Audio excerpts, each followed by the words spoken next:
नमस्कार दोस्तों। आज हम बात करने वाले हैं यूएस इजराइल ने मिलके ईरान पे हमला कर दिया, जिसकी वजह से काफ़ी वॉर जैसी सिचुएशन हो चुकी है। क्योंकि अब मिसाइल्स, अब बातों का जो वो चल रहा था, बातों से जो लड़ाई चल रही थी वो अब ऑनलाइन वार पे कन्वर्ट हो गई है। मिसाइलें छूट चुकी हैं, जो कि आपका सैटरडे को देखने को हमको मिला। और जिसकी वजह से जो ईरान के जो मिनिस्टर थे खमनोई, उनका देहांत हो गया और ये ऑफिशियली डिक्लेयर हो चुका है। और उसकी वजह से ईरान के जो वो थे, मतलब जो लीडर्स हैं, मिलिट्री बेस है, उन्होंने भी यूएस के मिलिट्री बेस पे हमला किया।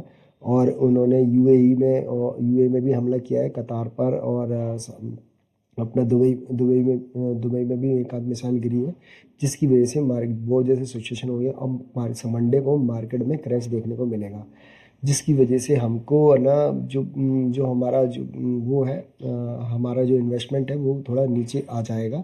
और ये वॉर की वजह से कुछ लोगों को एक अच्छी अपॉर्चुनिटी भी मिलेगी। लेकिन अभी एक महीने तक तो ये समझ लो कि बहुत ज़्यादा मार्केट वॉलेटाइल रहेगा और मार्केट एक नीचे की चाल हमको दिखा सकता है। तो मार्केट में आने वाले समय में क्या होगा?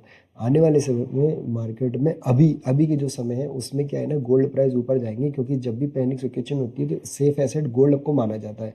तो गोल्ड जब सेफ एसेट उठती है तो गोल्ड में अब इन्वेस्ट गोल्ड में प्राइस में एक उन्नति आपको मतलब इंक्रीज देखने को मिलेगा, जो कि मैंने पहले ही, अभी कुछ दिन पहले ही अपने ग्रुप में डाला था। अगर मेरे ग्रुप में आपको जुड़ना है तो आप मेरे को कमेंट्स में बोल दीजिए, तो मैं आपको लिंक भेज दूंगा, जिससे आप वो ग्रुप में जुड़ सकते हैं। क्योंकि मैंने अभी कुछ समय पहले ही गोल्ड और सिल्वर को खरीदा है, जिससे और क्रूड ऑयल में भी आपको काफ़ी काफ़ी मतलब प्राइस में इंक्रीज देखने को मिलेगा। तो क्रूड ऑयल तो मैंने खरीदा नहीं है, लेकिन मैंने उसमें प्राइस हाइक अब देखने को मिलेगी। क्योंकि जो ऑयल है वो काफ़ी उसमें कॉन्फ्लिक्ट पैदा हो गया है। क्योंकि ईरान से ही ऑयल आता था, और जिसकी वजह से वो वहाँ पे अब सिचुएशन क्या हो गया मतलब अब ऑयल है ना, ज़्यादा ट्रांसपोर्ट नहीं हो पाएगा, जिसकी वजह से ऑयल का प्राइस हाइक हो जाएगा। और ये युद्ध वॉर क्यों हुआ है? वो वॉर इसलिए हुआ है क्योंकि ईरान चाहता था कि न्यूक्लियर वेपन्स बनाने के लिए। और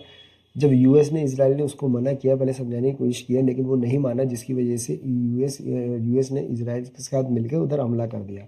अब मार्केट में सिचुएशन ऐसी होगी जो कि आपको ना एक पैनिक देखने को मिलेगा मंडे को। और काफ़ी फॉल आने की तैयारी हो सकती है। हो सकता है कि नेक्स्ट 3 मंथ तक फॉल रहे और उसके बाद रिकवरी दिखाए। तो आपको क्या है ना, जब भी स्टॉक गिरेंगे तो एक अपॉर्चुनिटी होती है, नीचे आता है तो मार्केट में एक अपॉर्चुनिटी है। बिटकॉइन भी एक है ना, अब सेलिंग देखने को मिल सकती है, थोड़ी और सेलिंग देखने को मिल सकती है। लेकिन ये भी एक इन्वेस्टमेंट का टाइम है, क्योंकि अभी अपना बिटकॉइन भी काफ़ी गिरा हुआ है।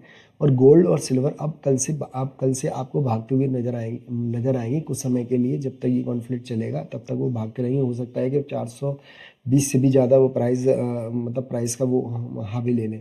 मतलब 4,20,000 हाई लगाया था, उससे भी और आगे हमको प्राइस देखने को मिल सकता है। तो और गोल्ड का प्राइस जो 180 था वो भी आपका 2 लाख रुपए तक देखने को मिल सकता है, जो कि कह रहे थे लोग कि गोल्ड का प्राइस 2 लाख रुपए हो जाएगा। लेकिन मार्केट में एक गिरावट मिलेगी। तो गोल्ड में तो हमने पैसे पहले लगाया था, जिसकी वजह से पैसा हमको मिल सकता है आगे चल के। मैं नहीं बोला कंफर्म मिल जाएगा, लेकिन ये है कि थोड़ा बहुत तो आपको पैसा भर के मिलेगा। अब मार्केट जब गिरेगी ना, तो मार्केट में भी एक अपॉर्चुनिटी पैदा होगी, जो कि मैंने बैंक निफ्टी पहले खरीदवाया था लोगों को। तो अब उसको वो भी अब नीचे आ जाएगा। तो अब उसमें क्या है ना, मैं और थोड़ी क्वांटिटी खरीदूंगा, मार्केट में पोजीशन बनाऊंगा, जिसकी वजह से कि आने चल के जब मार्केट रिकवर करेगा, ये जो क्या है ना, मार्केट से एक साइकोलॉजी होता है, साइकोलॉजी से होता है। क्योंकि अब लोगों को लगेगा कि जो नए कमर्स होते हैं ना, उनको ये युद्ध वगैरह ये समझ में नहीं आता है, तो वो क्या करते हैं, जल्दी जल्दी अपना पैसा बुक करते हैं और उससे मार्केट और पैनिक हो जाता है। क्योंकि जो बाहर के FIS है वो है ना, मतलब प्रॉफिट काटेंगे और शॉर्ट पोजीशन बनाएंगे। जिससे मतलब शॉर्ट में, क्योंकि जो नॉर्मल लोग होते हैं वो शॉर्ट में डरते हैं, इसीलिए क्या उनका पैनिक क्रिएट होता है, जिसका फ़ायदा FII उठा लेते हैं, DII उठाते हैं, फॉरेन इन्वेस्टर उठा लेते हैं। वो अपना पैसा निकालेंगे और शॉर्ट करके जाएंगे पोजीशन को, बाद में नीचे से कवर करेंगे। तो 1-2 महीने के लिए अब मार्केट हो सकता है कि आपको रेंज बाउंड से वॉलेटाइल दिखाई दे। तो आप भी है ना उसके लिए थोड़ा सा वेट कर सकते हैं। लेकिन एक नीचे आएगा तो अच्छे अच्छे स्टॉक्स में भी आपको सस्ती बाइंग में देखने को मिलेगी। और जो स्टॉक ऊपर ओवर वैल्यूड हो गया है वो इन द मनी में ही आपको लेने को मिलेंगे। तो क्या आप तैयार हैं अगर आप तैयार हैं तो चैनल को सब्सक्राइब कर लो, क्योंकि मैं आने वाले समय में आपको ये बताऊंगा कि नीचे लो लेवल पर कैसे बाइंग करें। जैसे मैंने लोगों को गोल्ड और सिल्वर देखा, पहले जब मैंने बैंक निफ्टी खुलवाया तो उसमें मुझे थोड़ा वैसा लगा, लेकिन बाद में मैंने गोल्ड और सिल्वर को बाय करवाया, क्योंकि मुझे लग रहा था कि कॉन्फ्लिक्ट होगा तो गोल्ड और सिल्वर हाइक करेगा, तो मैंने उसको खुलवाया। तो अब उनको उस गोल्ड और सिल्वर में बेनिफिट होगा, और उसको जो मार्केट है उसको अपन एवरेज कर लेंगे बाद में, क्योंकि हम भी जब भी हम प्राइस को करते हैं, मतलब ऐसे लोकेशन बनाते हैं, तो हमेशा अपना 1% रिस्क को लेके ही बनाते हैं। तो अगर ये वीडियो आपको इन्फॉर्मेटिव लगी तो चैनल को सब्सक्राइब करो और लाइक करो।